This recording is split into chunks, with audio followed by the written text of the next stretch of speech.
Well, let's see if anybody shows up for no notification. Wow, that camera's so much better.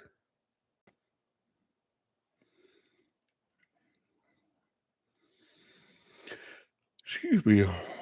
While I wait to see if a couple people come in, I am going to do some browsing.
Hey, what's up? What's up, sir? What's up, sir? Hello, Doc. What's going on tonight? Anything good?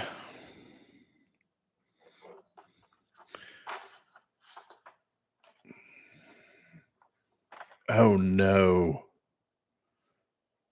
I hope it's not a 3-year-old child. That's no bueno.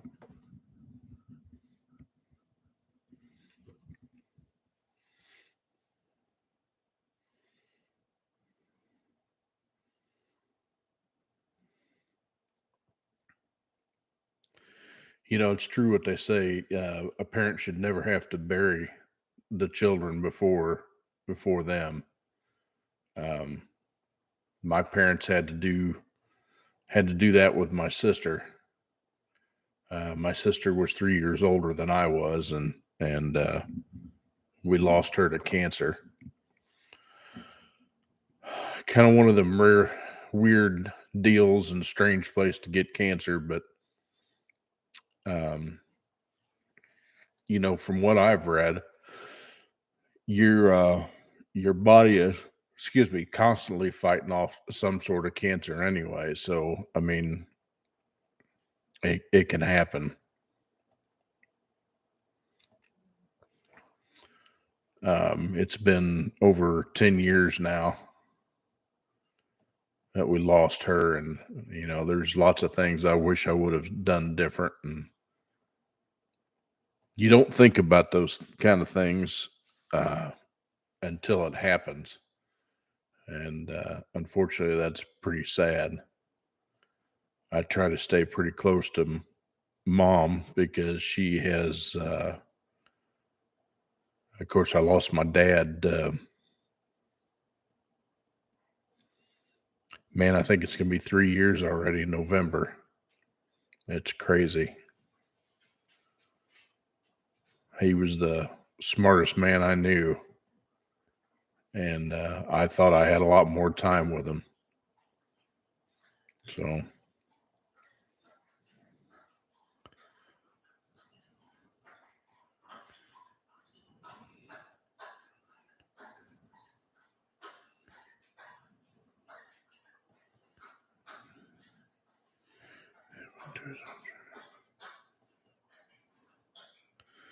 yeah, that's sad. That whole thing with that, uh,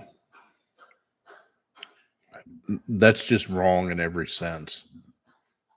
Every sense of it is just wrong. Um,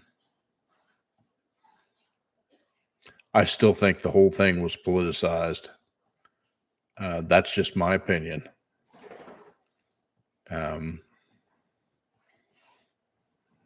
but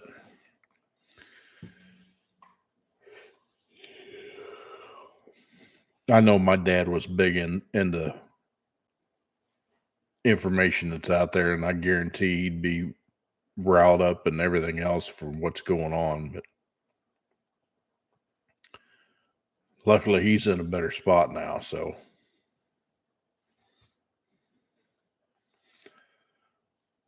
I was reading this post on a third gen, and this guy is saying that he's wondering if he's got a true IROC, hence my page IROC and Z. He actually has according to this option label that he's got or everything else, it's a 5-liter TPI with a 5-speed manual. Excuse me. Z28 Sport Coupe with the 1SC IROC Z option package 3. But he says it doesn't have the B4Z, which the B4Z is the performance axle. And the way GM words this thing, the IROC Z performance package is not the same as the performance axle. That was another option altogether. Being as this is a 5-speed manual, 9 times out of 10, they did not have the performance axle unless it was one of the rare fews that came with 342 or 345 axle.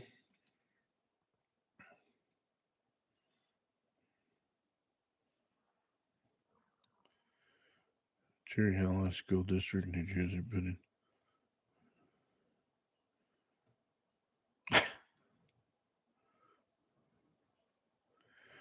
A T100 Toyota 2-wheel drive with Helix diesel.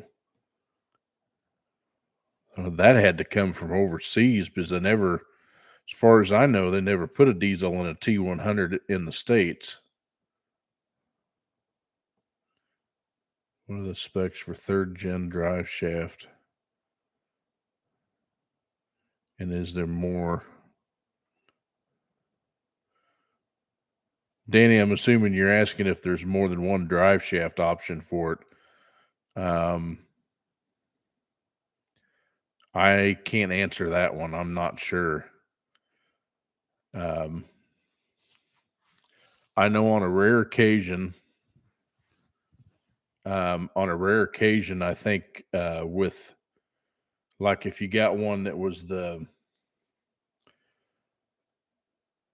what did they call that one? I'm drawing a blank now. The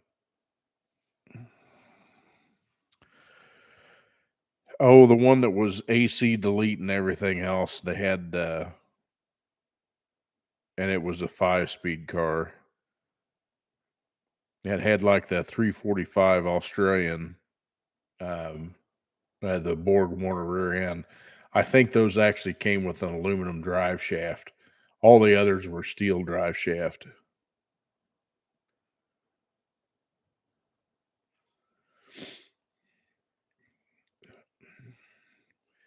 The Australian or the Borg Warner rear end, they called a 9-bolt. That doesn't necessarily mean the number of cover bolts.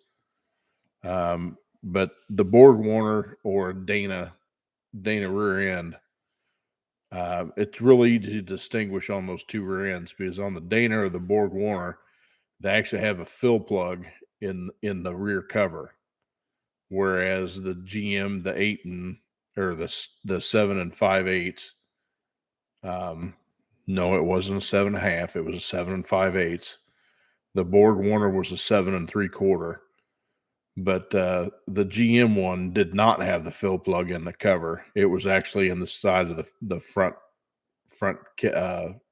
near the pinion.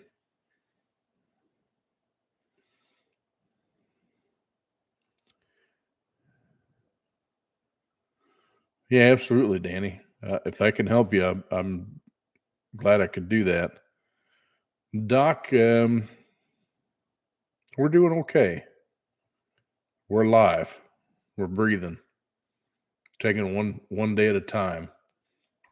This camera's bothering me. It's a little off. A little not centered.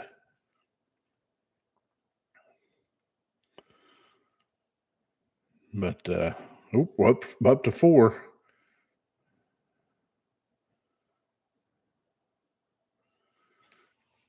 It's been raining like a son of a buck down here. It's been raining almost every afternoon. In fact, it rained today. I mowed in some of the rain. It was just really, really light, so I just kept right on the mowing, and it eventually picked up enough where I had to quit for the day. So it's usually sunny in the morning, and just enough to stir up some humidity and some clouds, and then in the afternoon it'll rain, and it's supposed to rain tomorrow too. So, but the temperatures are starting to come down, so that's good. It's only supposed to be in the mid to upper 80s next week. Hello, Mr. Scott.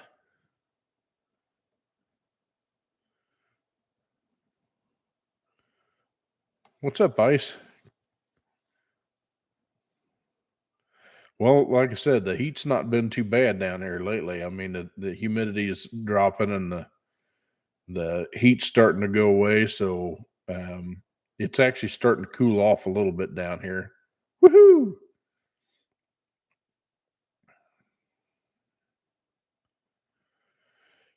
Danny, they're out there, and in fact, my donor car out there has a board warner in it.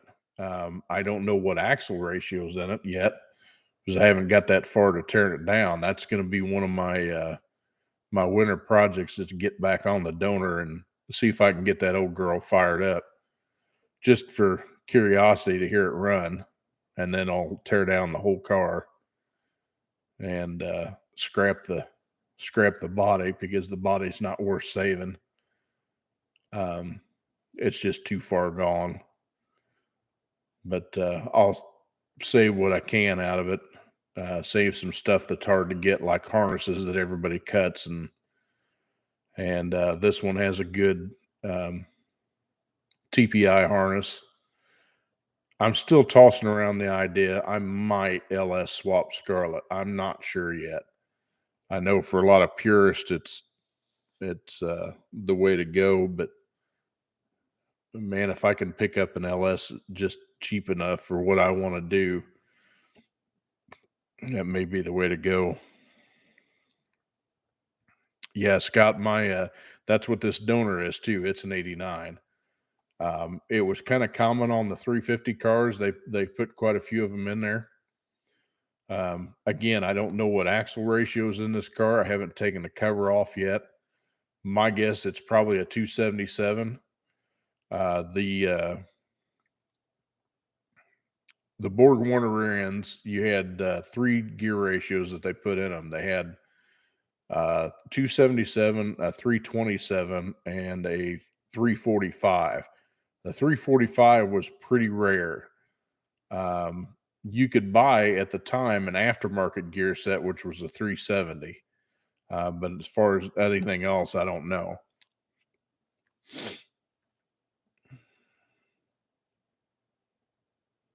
Yeah, I mean, uh, like I said, it was an option. A lot of those had the 277 in it.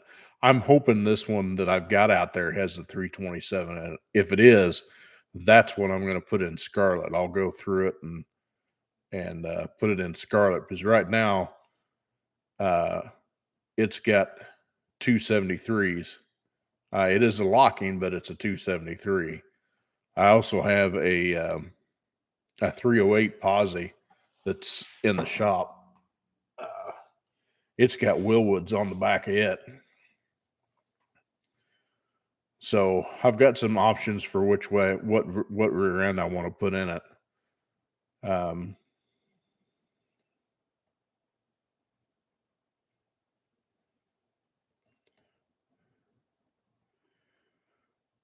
yeah, the 373s will launch good out of the hole, but I mean, it depends on what you got. Now, I can tell you, I had a 342 that I put in my 80 or my 91 formula that I had. That was a fantastic gear with the 700R4. It was perfect. I mean, it got you out of the hole really quick. It cruised around 2200, 2300 RPM, which was perfect. I mean, it would cruise that all day long, and it got phenomenal gas mileage. Um, Mine was my 91, believe it or not, even though it was a formula, it had the turtle body 5 liter in it. And I say turtle body, I meant throttle body, but I call them turtle bodies. But I did a few things to it. I put a Crane CompuCam in it, aftermarket chip, the 342s. I didn't have to do anything transmission, and I did a catback exhaust on it, subframe connectors, um, lower control arms on the rear, and I think that was about it. And that car was stone reliable. Like I said, it got really good gas mileage. It dropped a full second off my quarter mile time just by making those changes. And it ran good. I mean, for what it was, I mean, sure it wasn't the choice engine that you want on all them, but that's when they started doing that stuff. I wasn't so lucky as to find one that had a tune port in it, but I wasn't disappointed with it. It got me around. So, but a good street gear for the 700 um, is the 342.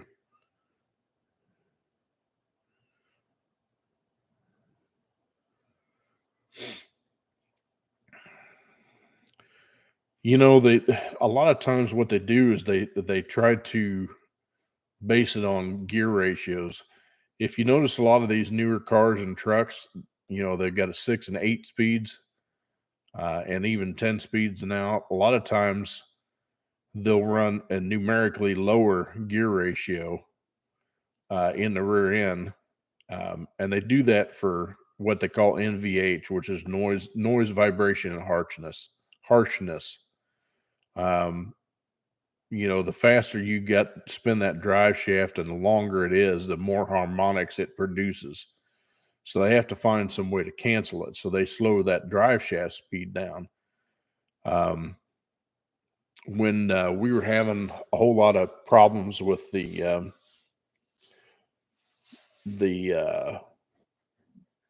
torque reverse shutter on the 8 speeds, especially the trucks and the Colorados, we had to go for a drive with what they call a Pico scope, and it runs right off the laptop, and you've got a little sensor that you'd put on the inside front of the frame or seat frame on the bolt that goes through the floorboard, and this thing will measure the vibrations at certain frequencies, and it's the coolest thing I've ever seen. It's pretty damn neat, and I was about the only one that used that tool at work. Um, most everybody else didn't want to mess with it, but I learned a lot about tire vibrations, drive shaft vibrations, um, all sorts of stuff. Because drive shaft vibrations are kind of unique. Um, I had a prime example of that is I had an 87 GMC pickup. From the factory, it had a 273 with a 700R4. So the thing basically idled going down the highway. Well, that gear was terrible on a pickup. Um, Quick note, if you haven't already, smash that like button for me. I would appreciate it. Um, but anyway, going down the highway, this thing would Uh, it was terrible. So I took it out and put 373s in that truck, and the drive shaft on it was one piece. Now, if anybody knows anything about the old C10s, if you got any gear ratio that was above, I think 308, it got a two-piece drive shaft in it with a carrier bearing. And they had to do that because of the length of that drive shaft. It would cause harmonics and it would bounce, it would vibrate. So they put a two-piece shaft in it. Well, I fought that the whole time I had the truck because the length of that shaft and the diameter, it was a steel shaft. Had I known any bit different then, I would have had an aluminum, like a 3 or 4 inch drive shaft made, and I probably would have never had another problem with it. But that was a common issue that they had. And, it's kind of strange how the manufacturers have to tune out vibrations, uh, you know, to make it feel smoother.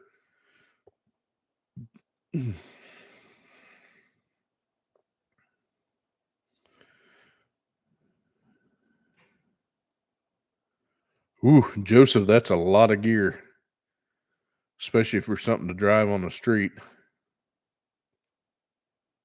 Yeah, Doc, a lot of the vans had a two-piece just because of the length of the drive shaft. Now, these new ones, of course, these new trucks, the damn drive shaft is that big around. I mean, it's huge. You can't put both hands around that thing and be able to touch your fingers. They're that big. And on certain trucks, I kid you not, that drive shaft is 7 foot long. I mean, it's huge. Uh, but it's also ginormous in diameter, and they have to do that to control the vibration and the noise and everything.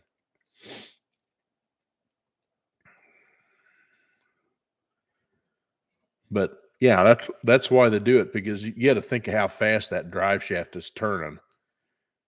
Um, when you considering when the transmission's in a 1-to-1 gear ratio, which on all the 4 speeds, third gear is 1-to-1, fourth gear is overdrive. On the 6L80 and 6L90, there is not a 1-to-1 gear ratio. The closest they got is fifth gear. Um, the 8 speed is the same way. But you got to consider that drive shaft, when it's in 1-to-1, it's spinning the same RPM as the engine. So I mean, it's getting with it. So they got to have some way to be able to control that, to keep the vibration, because if the vibration would take out U joints, that's why your pinion angle is so important. Why your timing on your U joints is critical, or they call it phasing. You get your drive shaft out of phase and it'll vibrate like nobody's business. Um, that's why if you ever look at the drive shaft, usually the U joints are like, you got one that'll be here on the shaft and this one will be here on the shaft.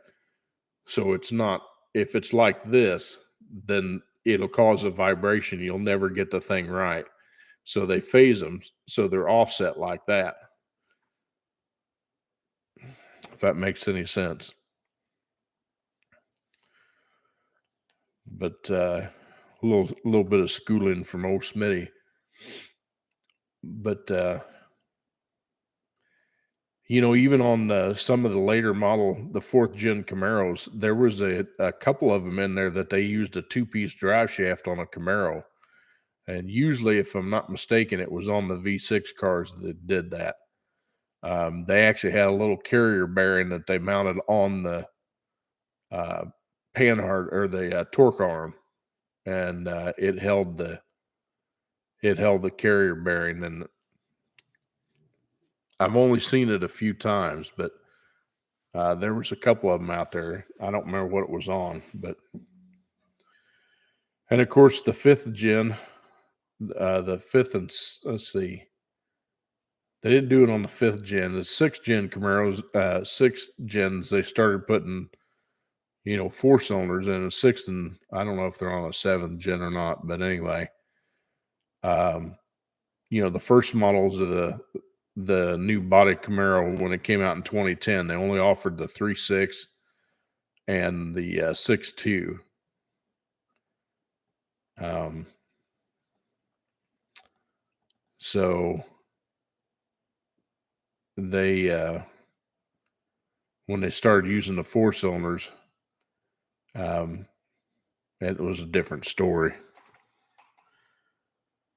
But GM also, when they started putting the 6 and 8 speeds in, the first gear ratio on a 6-speed is like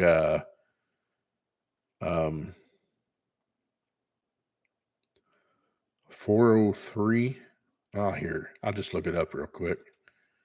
Bear with me.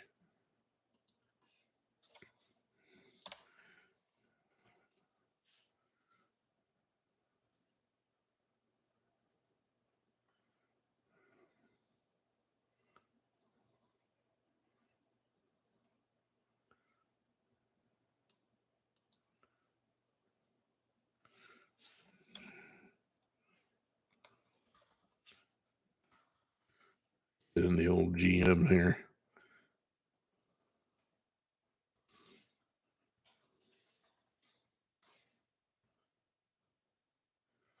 I will tell you what the gear ratios are. I don't remember off the top of my head, but let's pick one. How about a 2015? We'll go there. Chevrolet pick 'em up truck. Silverado.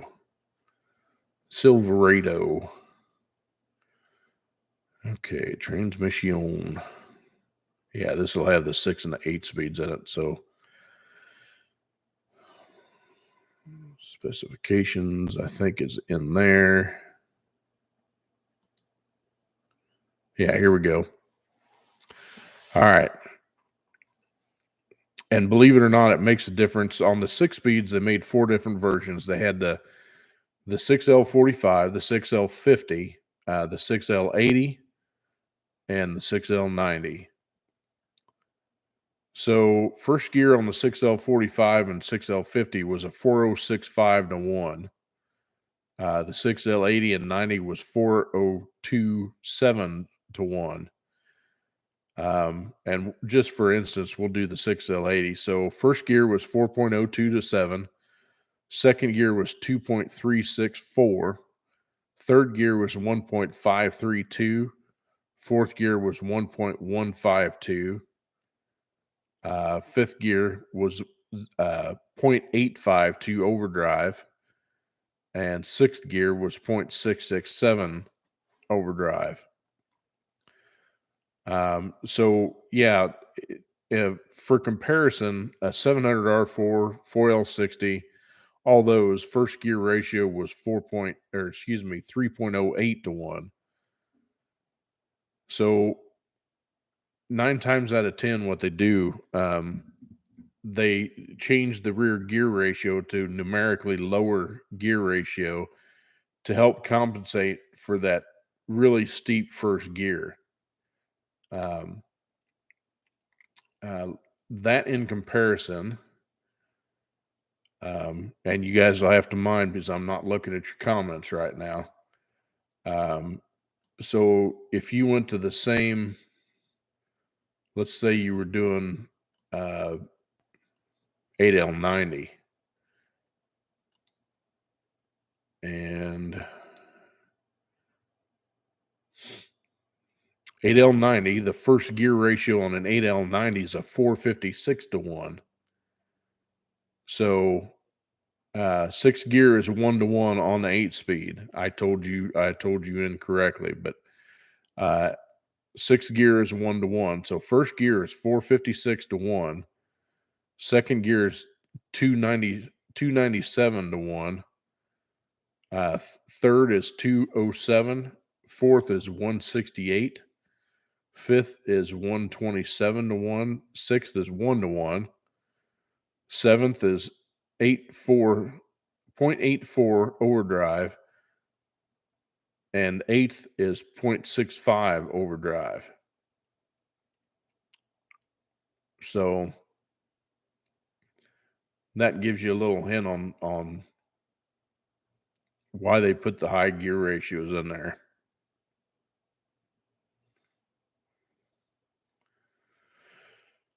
Okay, I'm back. So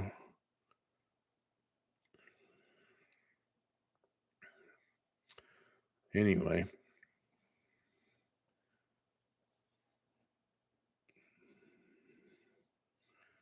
I still got some of you there, but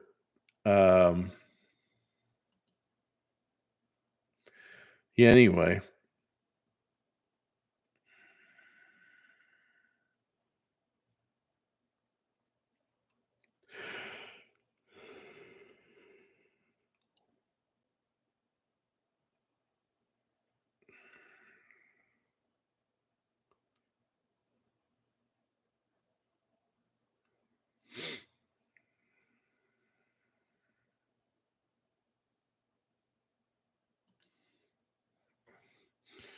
I'm gonna answer this kid back.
All right.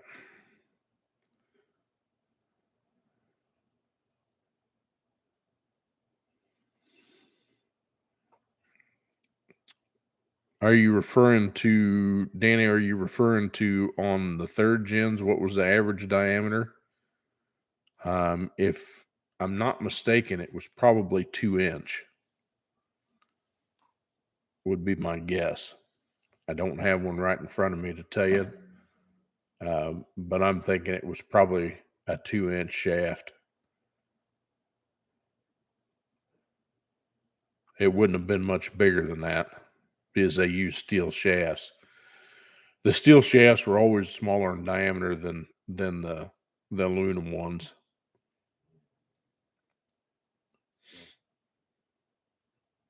Yeah, it could have been even a 1.5, but it definitely wouldn't have been over 2.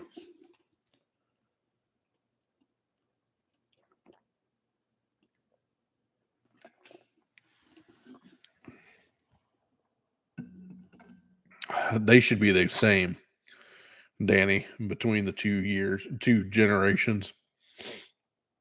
Almost all the parts that are on a fourth gen will interchange with a third gen and vice versa. Um, the wheelbases were the same that I remember. The panhard rod or the torque arms and the panhard rods and all that stuff is almost identical.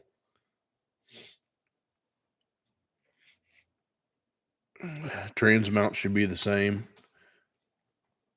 Well, the mount itself would probably be the same, but the cross member would probably not because the body is different on a fourth gen, and the exhaust runs different on a fourth gen. Um, Hey, Mike, what's happening? The exhaust on a fourth gen actually came down both sides, and then and it usually had the cats up in front, and then it crossed over, I think, behind the transmission, and then went on down the car.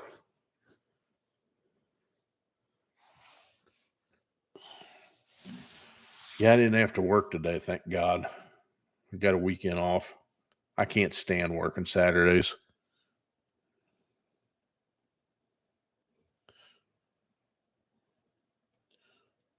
My my knee is peeling from being sunburnt. So I kind of look like a snake right down right now because all the skin peeling. I roached them pretty good out mowing. The old Florida sun just cook you.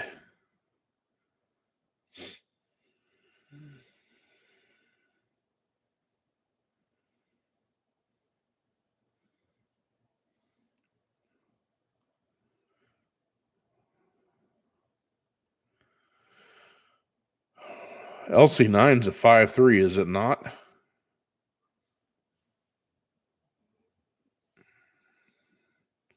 I'm rusty on my engine codes for a lot of them, so you'll have to forgive me.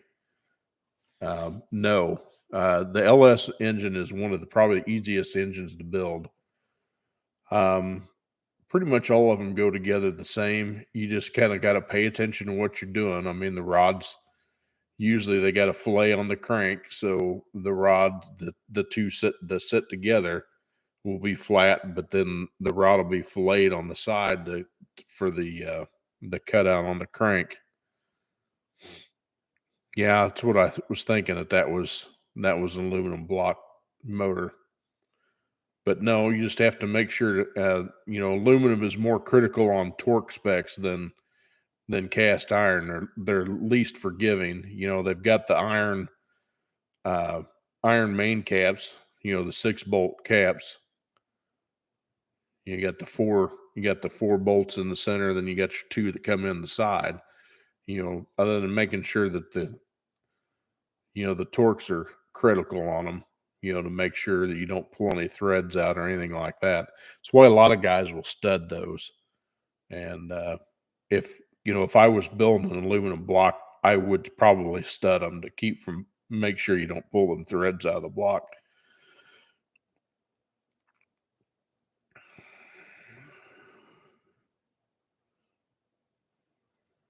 What part of the electronics, Mike, do they confuse you on?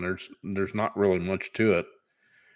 You got a couple different years depending on whether or not it's got a 24x reluctor or 58x reluctor. Um, the 24x they used up until I think it was 2014.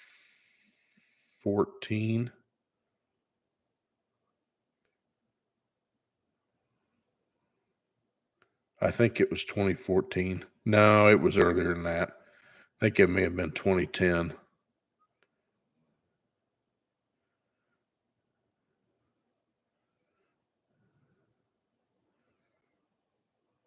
The O2 Silverado will be a 24x system.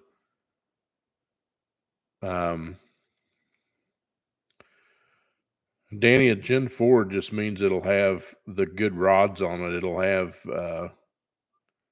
have full floating pistons. Um,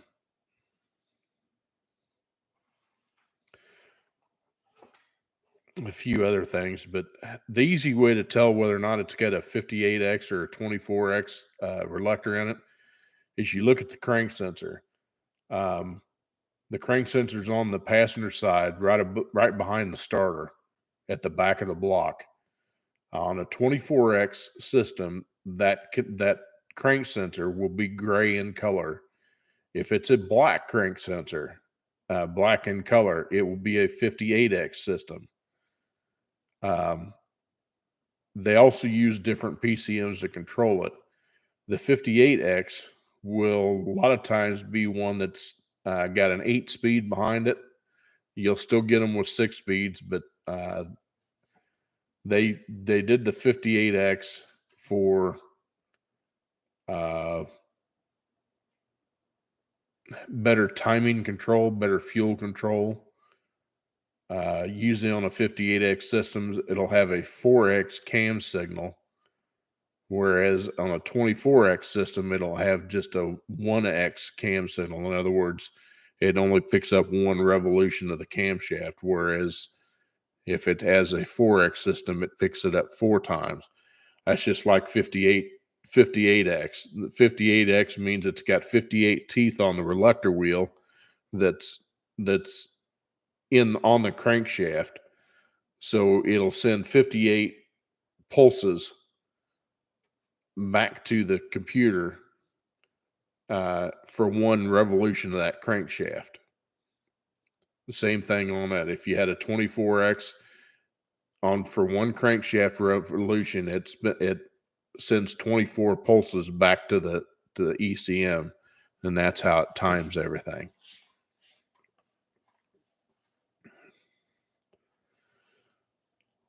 The old R motors, the 350s, those used a that's when they started toying around with that stuff. Um, they got the idea from the LT1. Um, the crank sensor is a 4X, if I'm not mistaken, on the R motor. God, it's been so long since I've dealt with one of those. I can't remember my memories. I don't, since when you don't mess with something on a daily basis, it's kind of hard to remember everything. Let's see. I think the last year they produced that was in 2000. So we'll go 2000.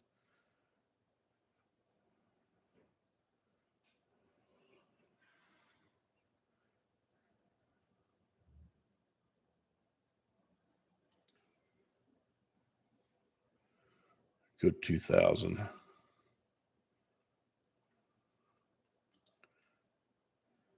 Yeah, I think this is it. Yeah, it's classic.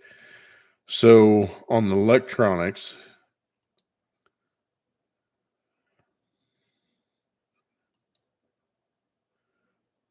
do do do do do do.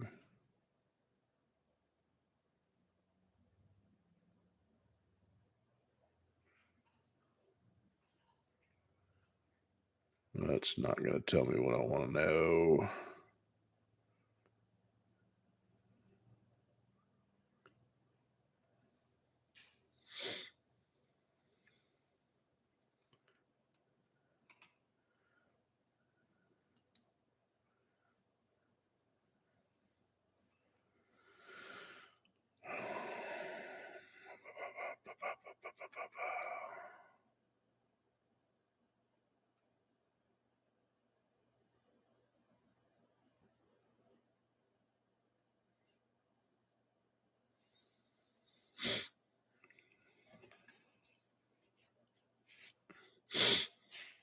No, I can't find it. Probably not going to tell me right now, but anyway, um,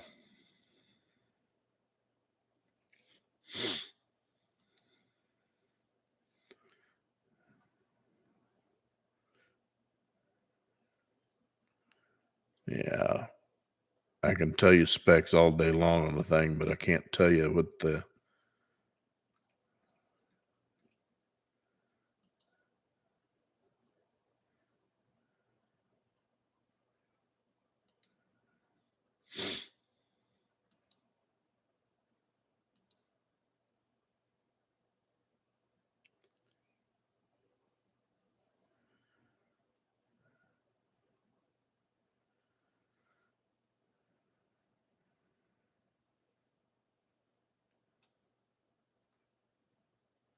33 should be the reluctor.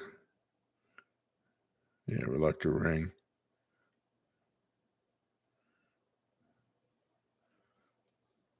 Yeah, well, anyway.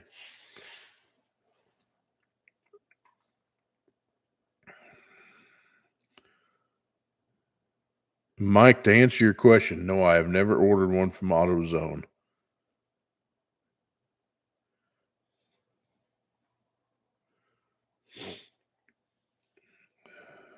Danny, the spark is controlled by the ECM, and it's got coil on plug. In other words, it's got an ignition coil for each plug, and it requires both the crank sensor and the cam sensor for it to work properly. It uses the cam signal for to regular to tell the PCM where number one is. It'll start without the cam signal, but it's not happy about it.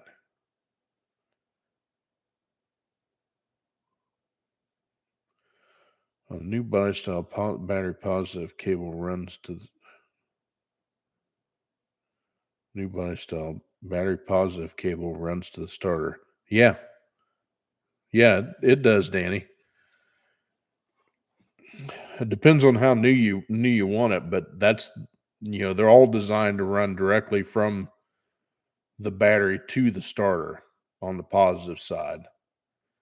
Now, what they've done on the late model ones is they put what they call a battery fuse block that mounts right on top of the battery, and it's got fuses for various ones, and then your cables run off of that. You'll have a cable that runs the alternator, and then the cable runs down to the battery. But yeah, the battery should the starter should have hot lead to it at all times, um, directly from the battery.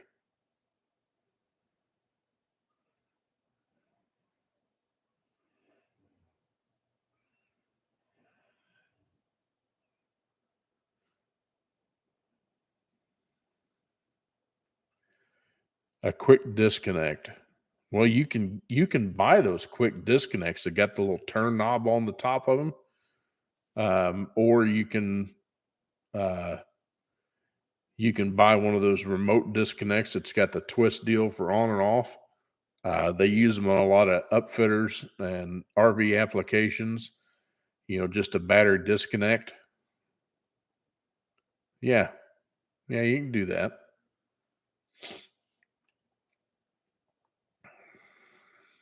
That's not a big deal. And instead of running down the starter directly from the battery, you'd take the battery cable, run it to your disconnect, and then from your disconnect down to your starter. Same principle. Now, again, on the late model stuff, it will have more than one cable there, though, because it'll have. If you want to just disconnect the starter, then you're going to have to break the starter wire. If you want to break the whole thing, then you go directly from the battery and you disconnect it there. You put the disconnect there. It can be done though. It's not that big a deal.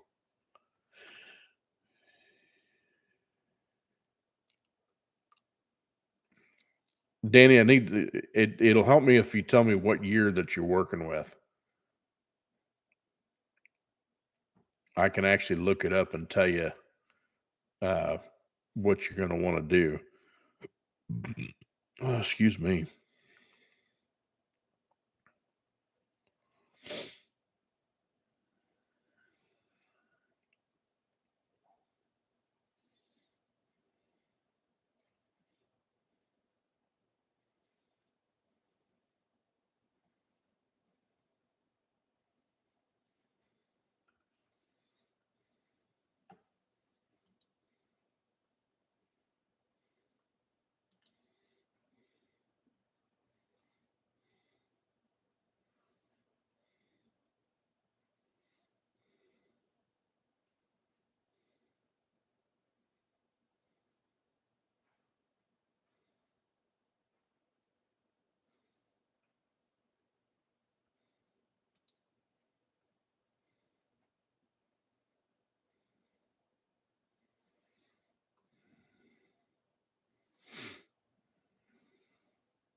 Danny, I guess I'm kind of confused because they didn't change anything on the way the starter will always have direct power to it no matter what year it is. The only difference is like the late model ones when they started putting the battery boxes on them. I think they started doing that um, around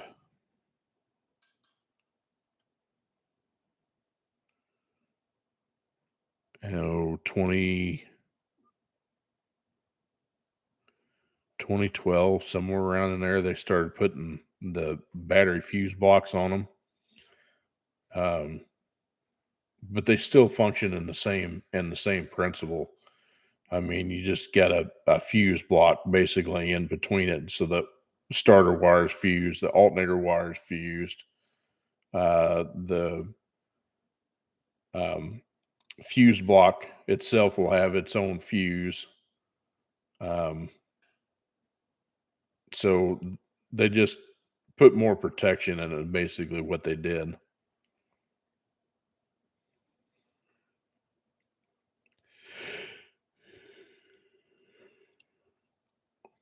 Excuse me.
Oh, Doc, it's just getting worse too. Let me tell you, it's getting a lot worse.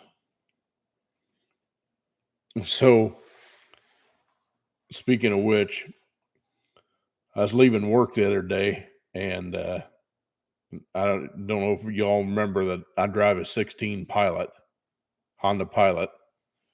Um, it was inherited from my dad, and I was leaving work, and the uh, the check engine light come on, and the all-wheel drive light came on at the same time, and it says emission system problem. I was like, fantastic, and of course the thing's out of warranty.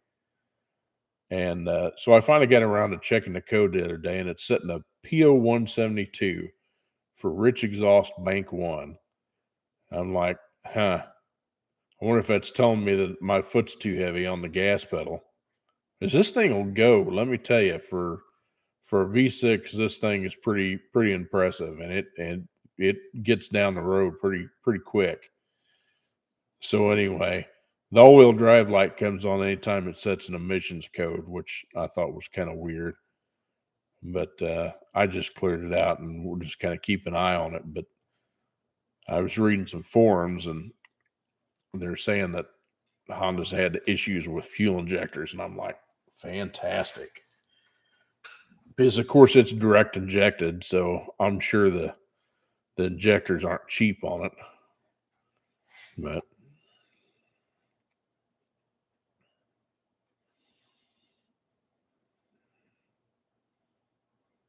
Oh, yeah.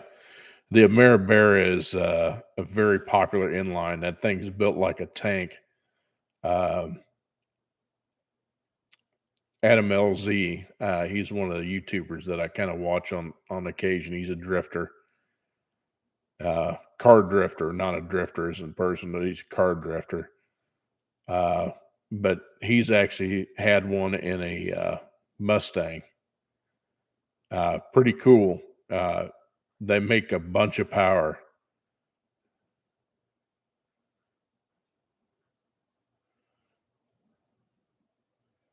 Yeah.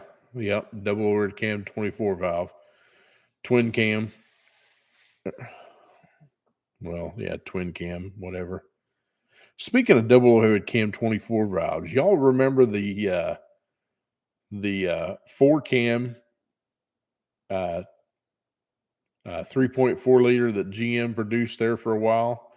You want to talk about a running son of a buck. That was a running engine. Too bad they had so much trouble with the timing belts on them, but holy crap, them things would run. On a 60-degree V6, they made a crap load of power, and they were detuned right from the get-go. But uh, back in the day, those things were producing uh, 215 horse, which doesn't sound like a lot nowadays, but back then that was a bunch considering the 3.1 liter was only producing like 140 horse. Uh, so there's quite a big difference in the way those things ran. And never seen anybody put a turbo on one, but I know that they had the Grand Prix with a 3.1 liter turbo. Um, that one didn't last long either. Excuse me.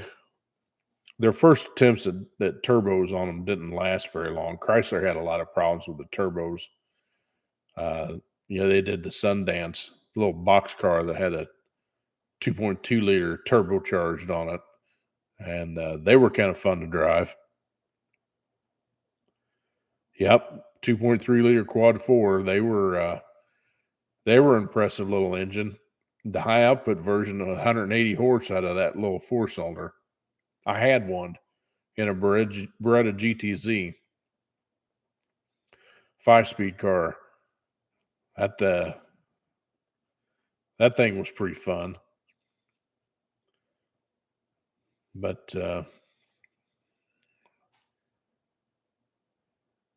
yeah, they were quite impressive. When they first come out with that quad four or the 2.4 liter in the Sunfire. Well, they put the 2.3 liters in the Sunfires in the first years they came out with those.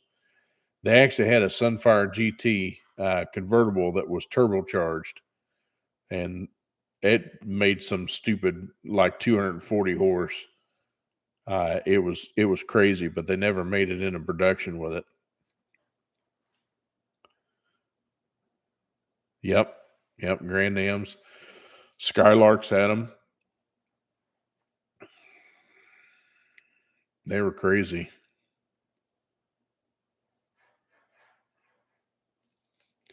Boy, I must be really boring tonight. There's nobody out here except for my usual commodity. Only got 3 of you out there. I just been rambling on.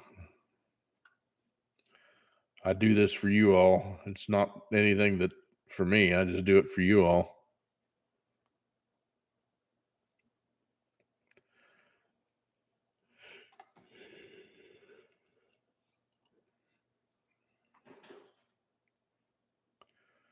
Some guy built a V10 RC car full scale. Oh, I guess it's not full scale. Is that V10's not full scale?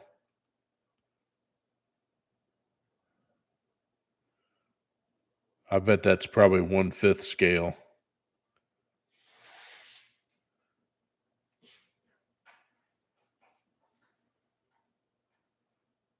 That's pretty cool.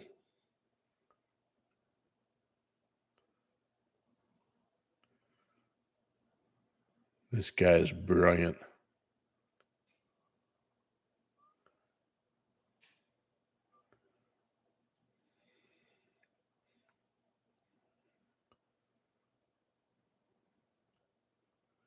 And it's an RC car.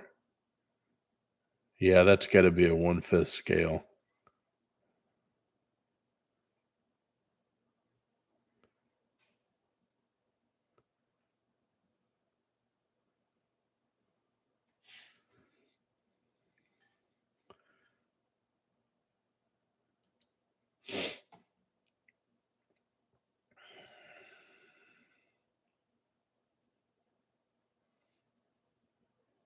Yeah. Yeah, it's crazy what kind of power they're getting out of these 4 cylinders now. Of course, they have to do it with forced induction because they can't do it naturally aspirated for sure. But, I mean, good example, look at the new, C8 Z06, uh, with that, 5.4 liter. I can't remember what the hell it anyway, it's producing like 600 and some horse naturally aspirated. Pretty impressive.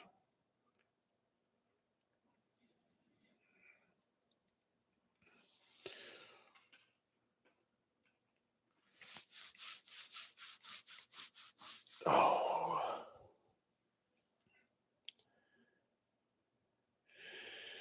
Anyway, well, I think I'm gonna call it for tonight, y'all. So I've enjoyed tonight, Gavin, for sure. Yeah, absolutely, for sure. So again, make sure to call family, keep in touch with them. Just reach out and say hey, and make sure to tune in next week, and we'll have some more camaraderie, something like that. Anyway, God bless y'all. God bless America. Take care of yourself and each other. And until next time, we'll see you later. Bye.